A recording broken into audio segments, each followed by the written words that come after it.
Good afternoon, everyone. Thank you for joining us for our webinar today. NRMN has partnered with the Association of the American Medical Colleges, the AAMC, to provide you a webinar regarding advice for the advisors, how to help students prepare for graduate school. This webinar is for faculty administrative pre-health advisors. The leaders of graduate training programs will explore how to help students learn about graduate opportunities and develop approaches to help students succeed. Speakers will discuss the best ways to prepare students for their biomedical PhD and strategies to help them successfully navigate the PhD admissions process. The webinar will open with an informative slide presentation, and we have also designated a time at the end of the presentation to respond to specific advising questions from the audience. Our esteemed presenters today are Dr. Nancy Schwartz and Dr. Nancy Street. Dr. Nancy Schwartz is Dean and Director of Postdoctoral Affairs, also the Co-Director of Graduate Affairs, Professor of the Department of Pediatrics, Department of Biochemistry and Molecular Biology Program in Development, Regeneration and Stem Cell Biology at the University of Chicago. Dr. Nancy Street is the Associate Dean of UT Southwestern Graduate School, Diversity and Inclusion Officer. She is also the Director of Summer Undergraduate Research Fellowship, SURF programs at UT Southwestern Medical Center. Thank you very much for attending today. And Dr. Schwartz? No. Street. Oh, my apologies, Dr. Street. No.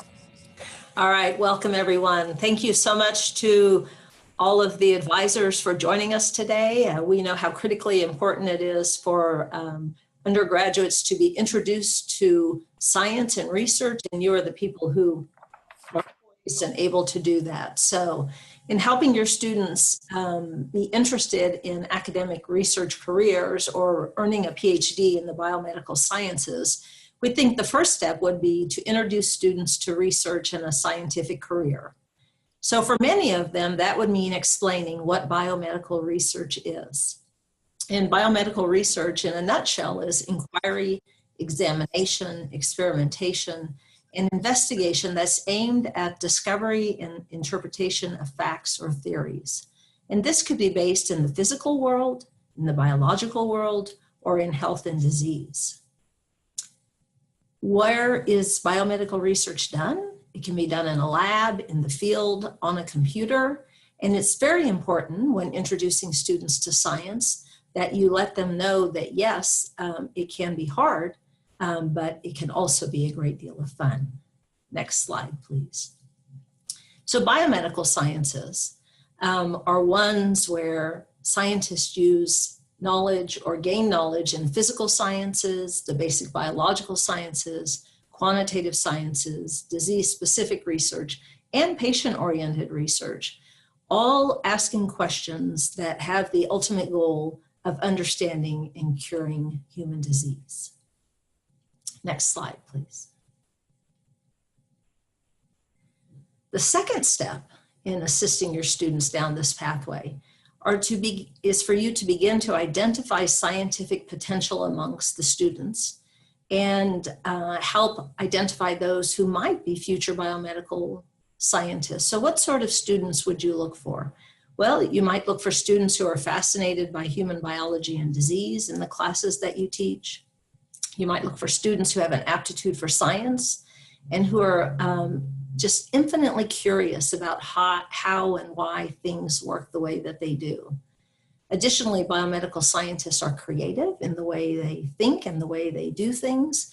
And most definitely, you would look for students who have persistence, who are willing to take a project from a very small beginning and stick with it and work through all of the hurdles until they end up at the end where great discoveries can be made.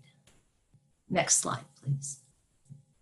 So what is a PhD? We know that many of you know this, but oftentimes students have not heard of a PhD until an advisor helps them understand what that is.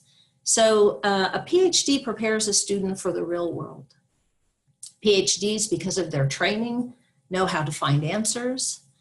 They certainly don't fear failure. There's a great deal of failure on the path to a PhD, but they learn from the failure. PhDs are comfortable with uncertainty. And they also don't just give back information that is given to them. They take these specific points of information and they create new information. PhDs are comfortable both with competition and with collaboration. And ultimately, someone with a PhD is qualified for many, many career paths. They have the ability to acquire knowledge, they use it to their advantage, and that skill set is very useful in many, many professions. Next slide, please.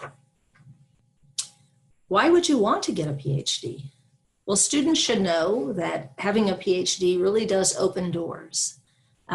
It allows them with the skill set to become an expert in a field that interests them. It opens doors to learning from other good students. It gives them the skills to sample the ideas of the faculty and question them. It also allows them to get to know what the current wisdom in a particular field is. As a PhD student, they will be able to take courses that they play a part in choosing, that they find interesting and exciting. Of course, being a hands-on research scientist, they will also gain technical skills and learn the intellectual strategies that are necessary for them to do research that is considered both creative and significant. On the path to a PhD, they will also have an opportunity to work with a mentor, in fact, likely many mentors who are thoughtful and caring. And it gives them the ability to do research, to teach in a university, take a leading role in developing policy based on research, or some combination of these goals. Next slide, please. What can a student do with a PhD? This is often a question that students will ask. Well, outcomes data have shown us that PhDs can lead to careers in medical and basic science research, drug design and discovery, education at all levels, consulting, law, business and finance, science policy, and science writing. Next slide, please. What would be the third step where you could help your students? Well, you could make sure that as undergraduates, you guide your students to acquire the necessary prerequisites that they would need in order to be prepared to go on and earn their PhD. Required coursework will include STEM-related courses, so those classes that are involved in science, technology, engineering, and mathematics. And some STEM backgrounds that we commonly see amongst our applicant pool are biology, chemistry, physics, engineering, computer sciences, mathematics, and psychology. Next slide, please. Of course, the most important thing that students need to prepare themselves to apply to graduate school is to be involved in research. And research comes in many different forms. There are summer undergraduate research programs, and these can be very formal, run by institutions across the country, or there can be informal arrangements that a student makes with a faculty member, even perhaps on their campus. Undergraduates should also consider doing research during the academic year at their undergraduate institution, if that is possible at the school that they attend. And sometimes students come to know about PhDs later in their undergraduate career. And it's perfectly fine if after they graduate, they decide that they need to acquire more research experience. And they can do this by being hired as a technician in a research institute, by going to a post-bac program, or other mechanisms as well. And then it's equally important that they capitalize on talking to the people who they know that are doing science. So students that they know, postdoctoral fellows that they come in contact with, leaders of laboratories. It's important that they talk to them, learn about their path to a PhD and their path as a research scientist, so that they can see exactly what it is they are committing to when they join a PhD program. Next slide, please. So research experiences need to be substantive in the type that they become involved with. So What is a substantive research experience? Well, in the minds of admissions committees, it is an experience where students have enough of a part in playing both a technical role and an intellectual role that they understand what they are getting into when they commit to a PhD program where research is really the main goal of what they are doing. So this might require multiple summer projects. It might include a senior thesis research, but really it probably adds up to 1 or more years where they are pursuing research activities. And this could occur, like I said earlier, after they complete their undergraduate degree. They should be familiar with the idea of testing a hypothesis. So they should know how to ask a scientific question and begin to think about the experiments that they would need to do to answer that question. And they should strive to understand what the outcomes of their research projects are. So they should gain a perspective of their research project to the field that they're working in, and not just try and amass a lot of technical expertise. And finally, at the end of a substantive research experience, they should be able to talk about their research experience and explain how their work contributed to the research in the lab and in the field that they are in. Next slide, please. So the fourth step that is important as an advisor is to help your students prepare for the application process. And some steps that could be involved in this would be to read the scientific literature, attend scientific conferences, network with other students who do research and other scientists who do research, really capitalize on the mentor relationships that they have. It's important that students realize that the more mentors that they have, the better, because each mentor might play a slightly different role. They might have a scientific mentor, they might have a mentor that mentors them on different things. You can help them begin to understand the application process, and definitely you want to help them realize what graduate programs are looking for. And the earlier that you can begin to help them in this aspect, then the longer they have to prepare to be a strong applicant for graduate school. Next slide, please. So what are graduate programs looking for? Well, we are definitely looking for applicants who are mature and who have integrity. And how do we judge this? Well, we look for their objectivity, their honesty, the realization that they have sound principles. We look for them to be able to communicate information about research that they've been involved in. We look for them to be able to think about the knowledge that they have and how it might apply to other areas of science. And we certainly look for people who are able to work in teams and enjoy working with others. We, of course, as I mentioned, look for students who have had research experience. And then we do look for students almost always who have science majors with advanced science coursework. And then we do look at numbers, data as well, and we look for good academic records. So a high GPA, of course, is preferable. And then we do consider their GRE scores. Next slide, please. If you have students who are going down the path and have committed to applying to a PhD program, I know that they will need your help in selecting PhD programs. And so ways that you can help them is to help them understand program organization. So when they look at a particular university, you can help them determine if they have a departmental organization where they will apply to a specific program, or if that school offers an interdisciplinary or umbrella PhD program. You can help them look at that university and determine if there are some unique training opportunities that might really speak to the student. Help them assess the ability of that school to provide instrumentation so that they can gain additional techniques and look at the courses that they offer. And then very importantly, you can help them dissect what support services that institution offers. So are students supported well financially, both in research and conference travel? And are there people at that institution who help the student figure out what they're going to do with this PhD that they have earned.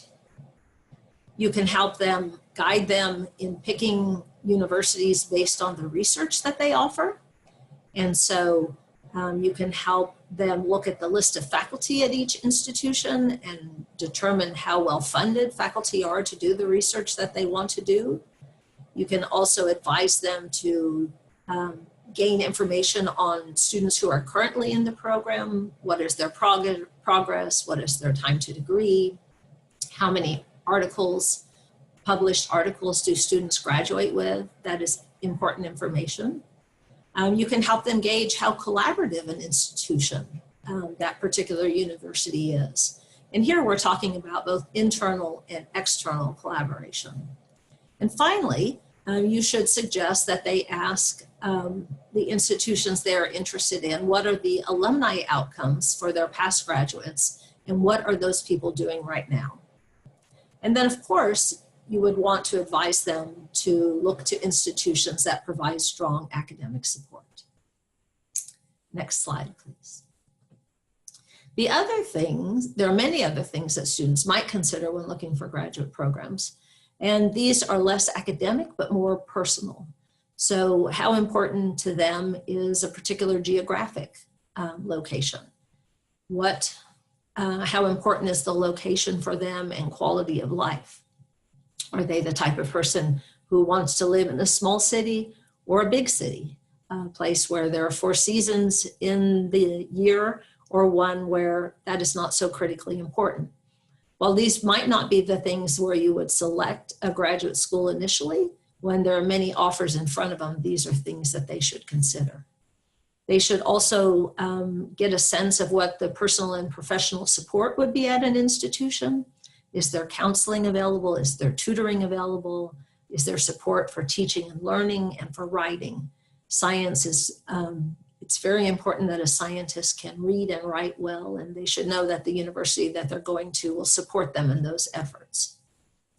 And then finally, what sort of cultural and social support will be there for students?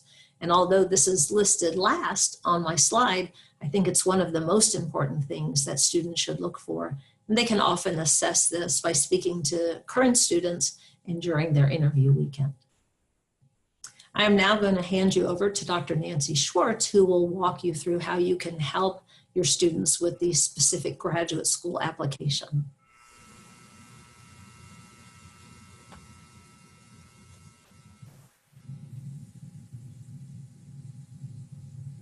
So, good afternoon.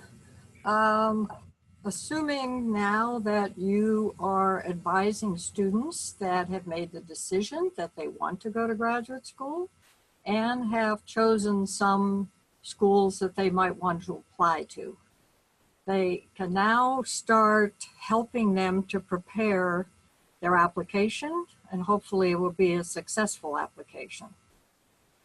One of the first things to do is simply open up the online applications from each of the schools they think they might be interested in, because there is no common application. Every school has its own application, and there are at least 5 major components to it that all have to be taken care of. First, there's some form type pages, fill in the blank things, demographics, personal data, things like that. These are the easiest parts to do. Then, in order of importance to reviewers and admissions committees, is the personal statement, because this is the first introduction to the student. And this often is the deciding factor on whether to invite the student for an interview or not. So we're going to discuss this in a little greater detail in some subsequent slides. Second most important thing is probably the letters of recommendation, which should verify and amplify the personal statement. And that's why they are so important. The next thing, obviously, that has to be part of the application package are transcripts. This is the record of accomplishment for their undergraduate years and any other academic programs where grades were given. these are often looked at very carefully by admissions committees to look at the kind of courses that the students take, not just for the grades, but to know if they have the knowledge base to enter the programs to which they are applying.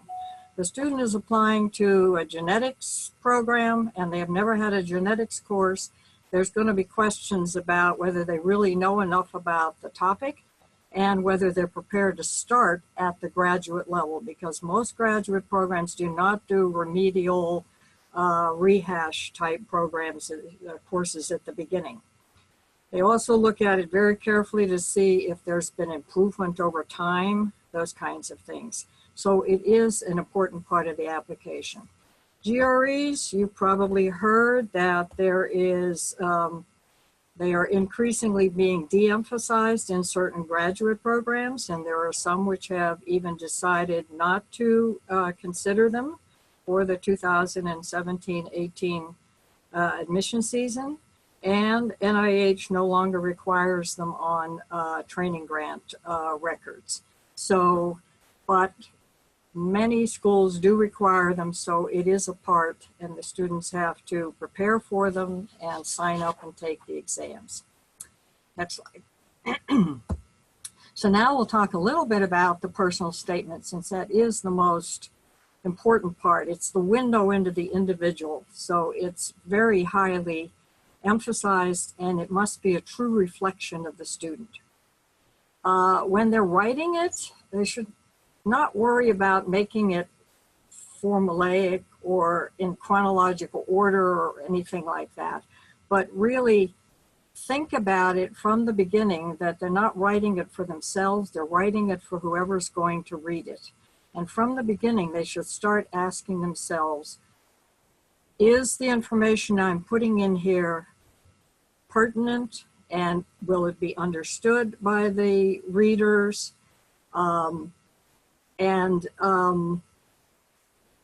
Is it really giving them information about me that will make them interested in me? So encourage the students to emphasize what makes them also a unique candidate. So they have to put their information about themselves, how they came to this path of wanting to go to graduate school, sort of like a story. What were the experience that convinced them that this is the right thing for them? And we'll talk about this a little more when they're writing specifically about the research, how these two things have to be intertwined. So they have to sort of convince them that they have the commitment, that what drew them to science, why this is the right path for them, because admissions committees have to be assured that the student is committed to this and it's just not the next step, sort of a default. They're smart kids, they've done well in school, they're science majors, and they don't want to go to medical school, so this just looks like the next logical step. They have to really be convincing that they are committed to doing this and it's the right thing for them. They should use this opportunity to share any accomplishments they have, major awards, fellowships, and also increasingly it's interesting to know about any non-scientific activities that they have been involved in, any way that they have contributed to the community of scientists, to helping other younger people get involved. Those kinds of things are sometimes worthwhile to include in their personal statement. It's also worthwhile to discuss the mentors that they have had, if they have been role models, or experiences certainly that contribute to their scientific journey, and especially ones that help them to decide on the path that they're taking now. So the next slide. The personal statement, and because every application again is different, there may be a single personal statement where they have to include all of the things that we just talked about, how they arrived at where they are now, their decision-making process, and the experiences that help them make those decisions, as well as all of those research experiences that they had.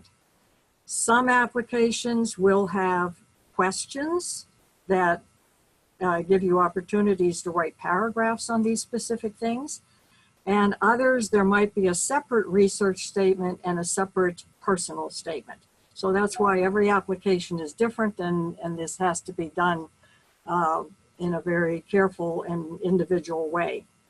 So whatever they are writing, though, they have to include a lot about their research experiences. They have to describe what their contribution to the project was, what their role in it, what they got out of it, not just the lab techniques, but also were there results? Were they part of interpreting the results? Where does this fit into the science in that field? Did it move the field forward? You have to be able, even at this point, to be able to appreciate the way that science is done and describe their research experiences in that way. Certainly, again, list any kind of accomplishments that came along with the various research experiences, like publications, presentations, summer symposia that they participated in, all those kind of things. They have to intertwine this then with why they know that this is the right path and why they're pursuing the PhD. They have to sort of have some idea about what their future career goals are and explain their motivation. Again, not just that they love science, but how the various research experiences they have had have led them along this path that has narrowed their likes and dislikes. They figured out sort of what disciplines they're more interested in, these kinds of things. And definitely why they are applying to a particular institution. None of us like to get personal statements that say, I like to go to institution X when we are reading it from institution Y.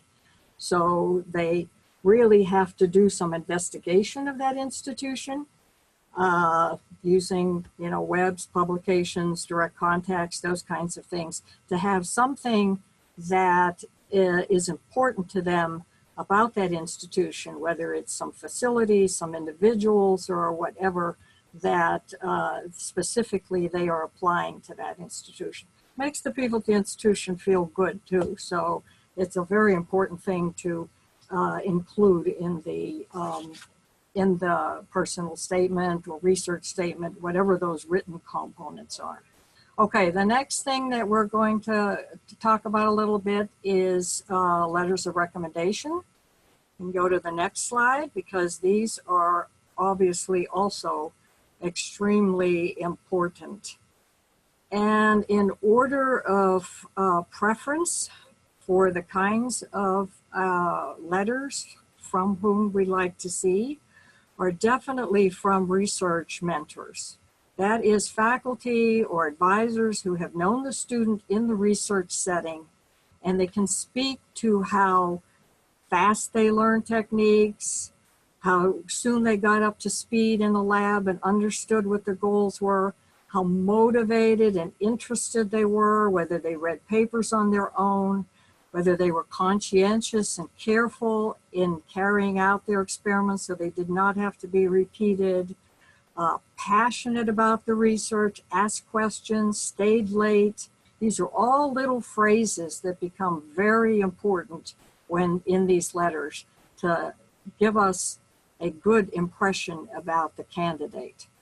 Certainly academic advisors during the time they have been undergraduates. And lastly, but important, is some faculty and courses that they did well in. It would certainly be a benefit if those were lab courses so that the faculty member could really make some mention about how they performed in the lab and whether they really liked the hands-on technical part of the course as well. There is some weight given to the role of the letter writer and the relationship to the student. So we certainly advise the students to build good relationships with with the people who do write letters. And one of the things that always comes up in questions about this is, you know, if they had experiences that are sometimes in the past, how do they go back for somebody they had a summer research experience with 2 or 3 years ago and ask them for a letter? Well, they really should be keeping in touch with those people over time. If they're not, and it's one of the ways to avoid a poor reference letter, is to ask early for the letter. If it is somebody from the past, to provide as much information as possible about what the student has done since they left or had that experience in the past. Update them on the information, maybe give them a draft of the personal statement so the letter writer really can make their letter jive with what the student is saying, and give them plenty of time to write this. It's always good to ask very early for these and then to sort of send reminders, because you want your letter writer to be in a good mood. If you ask them the day before the letter is done, it's probably not going to be a happy letter writer. Encourage the student to check often that the letters are submitted. They can send reminders both to the letter writers, and then once the application is submitted, they can do this, you know, usually electronically with the schools that they have applied to. So the next step then is students have to be very aware that this is a time-consuming process. And if they're doing it in the senior year of college, they have to have this overlaid with all those other fun activities that go on and all those other stressful activities that go on in that last year of undergraduate. So we have developed over time this kind of nice outline of the steps. And if it is done sort of in this order, realizing that it takes almost a year from start to finish, this can be done, and it can be done overlaid on a whole lot of other activities and with not a lot of stress. We also should suggest to students that they make a calendar of the submission deadlines to the schools that they're applying. Most of them have December 1st deadlines, as indicated here. There are some that have moved to November 15th, and of course there are ones that go into January. So obviously, they would do the ones that have the earliest deadlines, get those out of the way first. And as indicated here, you can start the applications at any time. And now that everything is electronically, go back to it when they have time.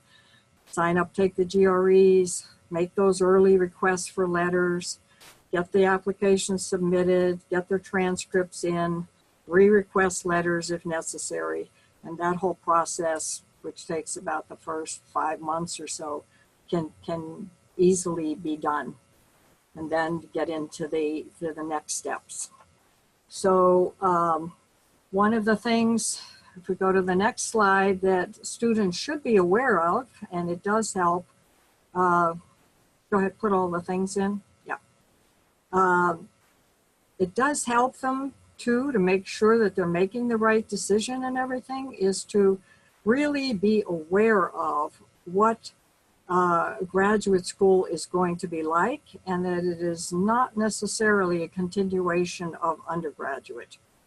So it may start out that way with some coursework and so on, but then it rapidly transitions into independent thesis research, where the characteristics that we're looking for in graduate school, not just acing the coursework, but the characteristics of diligence, perseverance, conscientiousness, troubleshooting, that will determine the success, the length of time they spend often in graduate school, and so on. And this is what we're looking for. So realizing what it is about, they will understand better what they're getting into and what we're looking for in candidates. It will also help them to choose the right schools in what they're doing.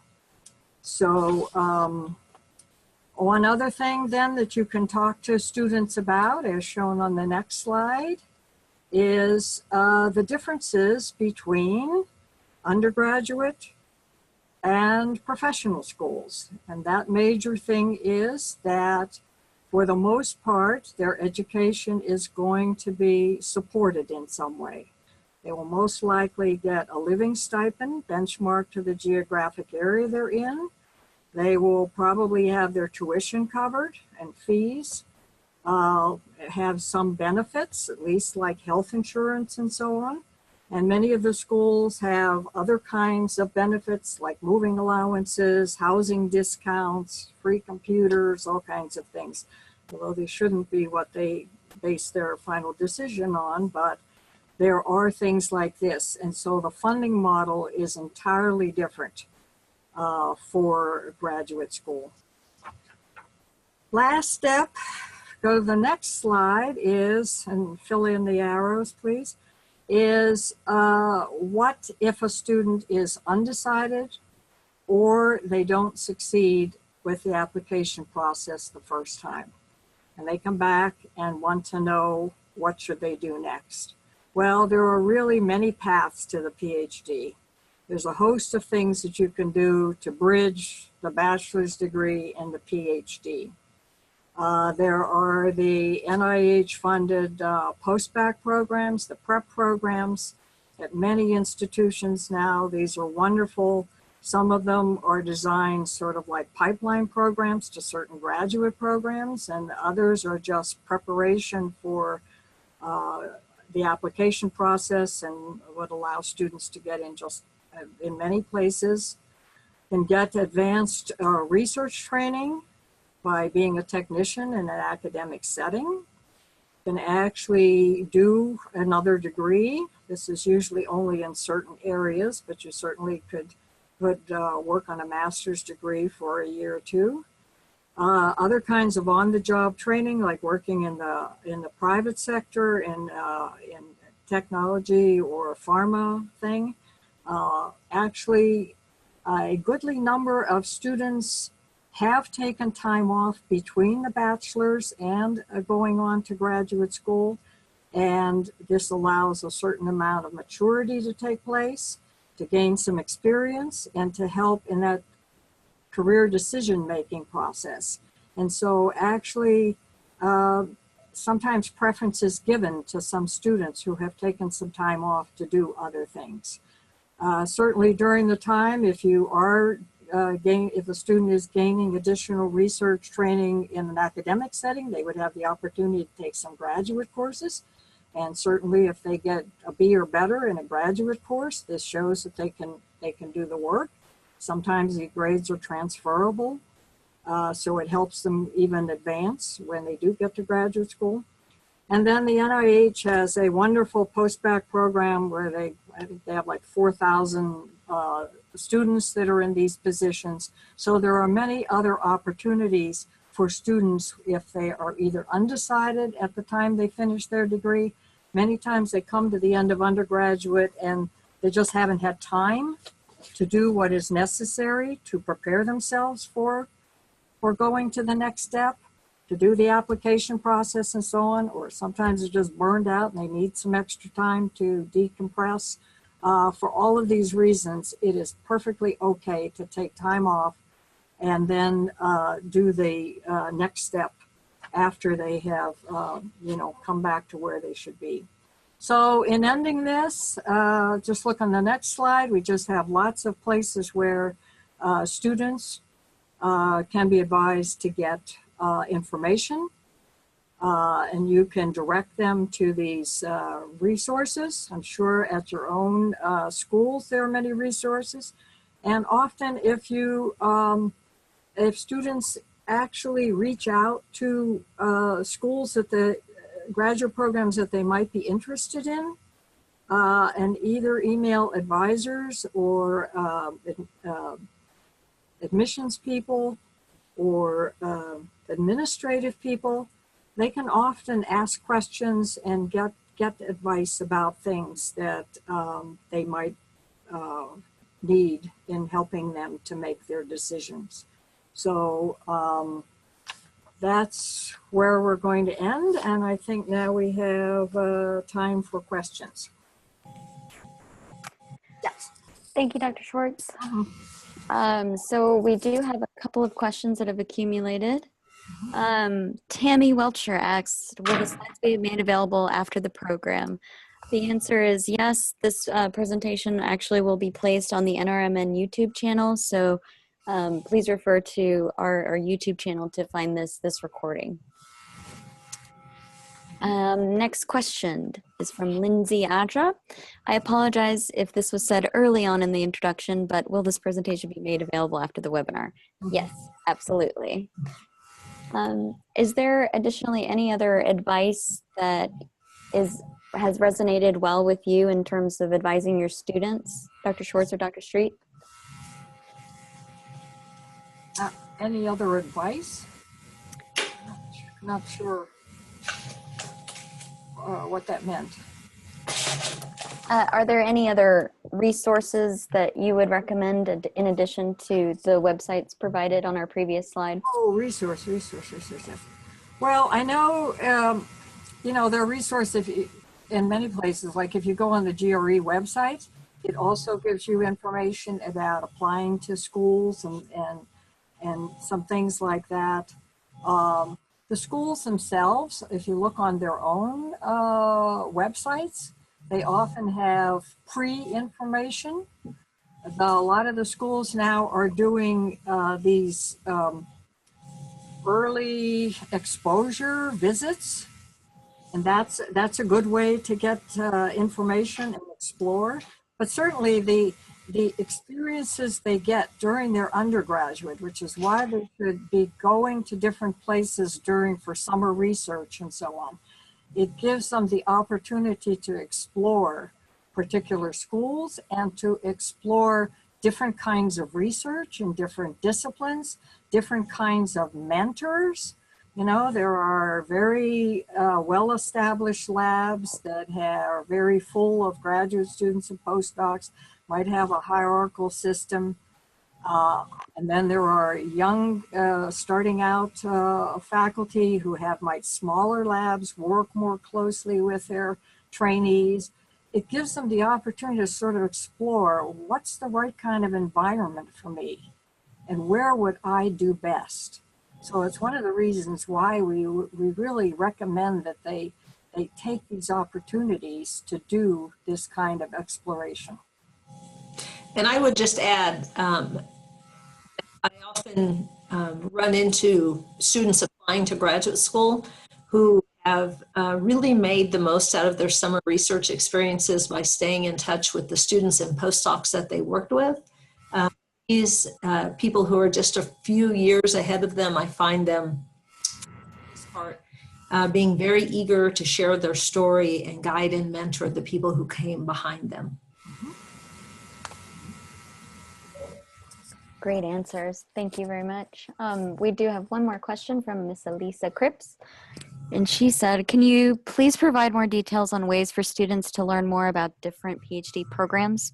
How can prospective students determine how current students are processing through their programs and how well current faculty projects are funded, etc.?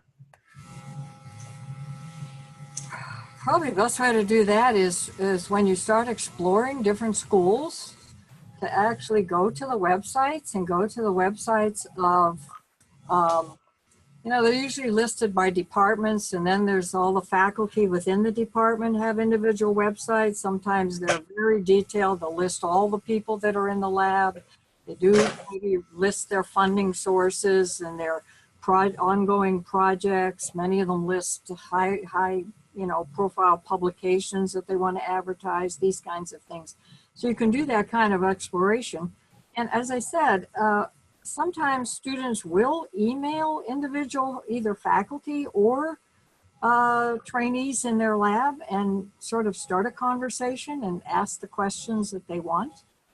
And very often the individuals are quite receptive to those kinds of inquiries.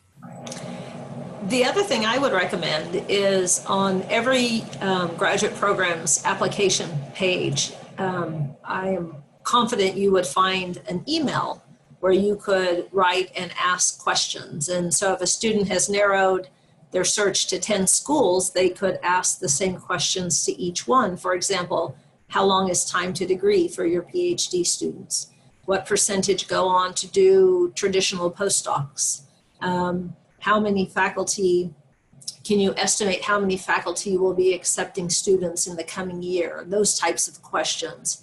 And other schools have begun to publish their outcomes data, the percent of students who matriculate, and then a broad breakdown as to what those students do 10 or 15 years after they've earned their PhD. So it takes a little bit of legwork. It certainly helps if you make a connection, as Dr. Schwartz said, through a faculty or student on that campus.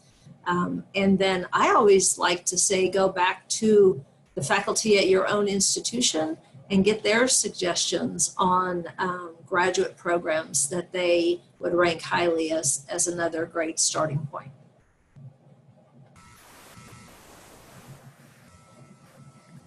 Thank you very much, doctors.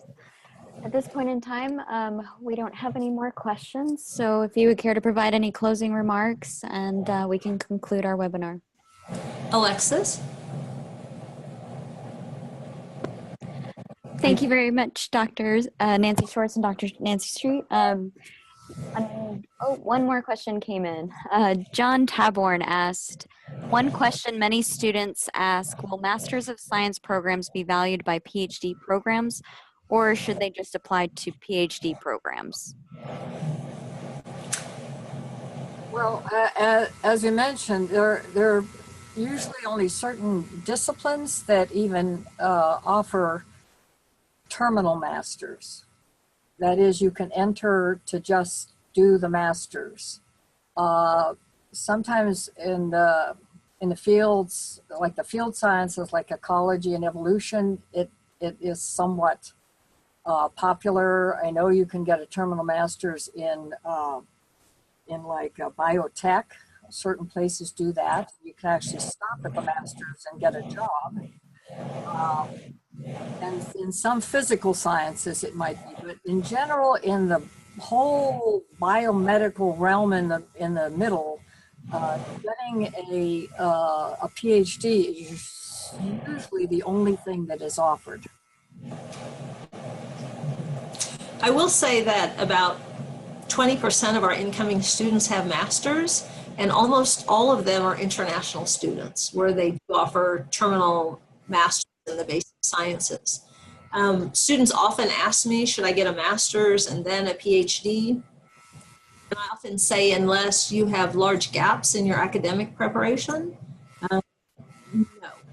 You will be paying for that master's. The coursework that you take almost always does not transfer to a PhD program. And if what you need is additional research experience, you should gain that through a post-bac program, through working as a technician, through some other way, and then forego the master's, even though if it takes you 1 or 2 years to gain the research experience that you think you need to be a very competitive applicant. So we don't hold it against people, but it doesn't count as necessarily a plus when they apply to PhD programs. Great answers. Thank you very much for commenting. So at this point, we have no unanswered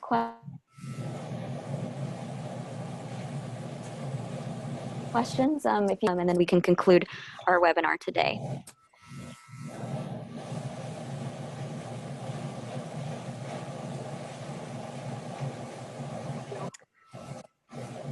Alrighty. Thank you very much, everyone, for attending. This is actually the conclusion of the webinar, and we will make this available on the NRMN YouTube channel. So please do subscribe to gain access to all of our previous career development webinars, as well as our future and upcoming ones. So thank you very much for attending, and hope you have a great day. Thank you.